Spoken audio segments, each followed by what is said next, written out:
Hello বন্ধুরা, সবার প্রথমে জানাই আজ শুভ কার্তিক পূজা। আজ কার্তিক পুজো, সেই উপলক্ষে চলে গেছিলাম হাজব্যান্ডের বন্ধুর বাড়ি।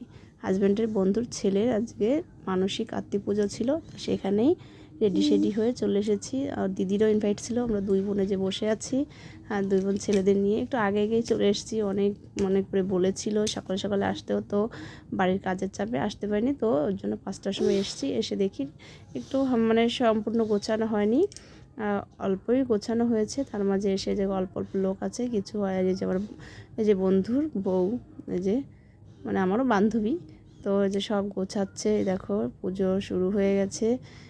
কি বলবো, আমাদের এসে অনেকটা টাইম বসেছিলাম, বাচ্চারা দুষ্টুমি করছিল। আর ওই যে বাবু, ওই বাবুটারই আজকে কার্তিক পুজোর মানুষই ছিল, সেটাই ওই দেখো পুজো করছে। ওর মা আর ছেলে পাশে বসেছে, বাড়ির সবাই ওদের।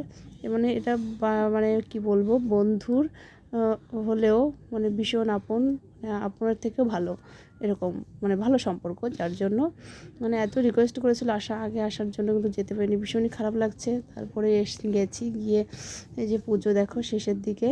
তারপরে এই যে পুজোর কমপ্লিট হলো, তারপরে চলে এসেছি একটু প্রসাদ খেতে। প্রসাদ গ্রহণ করে তারপরে আসবো বাড়িতে, কারণ এখন শীতের বেলা, ওর জন্য রাত হয়ে বেশি রাত করা যাবে না। তার জন্য তাড়াতাড়ি করে এই যে খেতে বসেছি। খেয়ে দিয়ে এবার আমরা বাড়ির দিকে রওনা দেবো। কি বন্ধুরা, আমার এই পুজো কেমন লাগলো অবশ্যই কমেন্ট করে বলবে। টাটা, বাই বাই, ভালো থেকো, সুস্থ থেকো।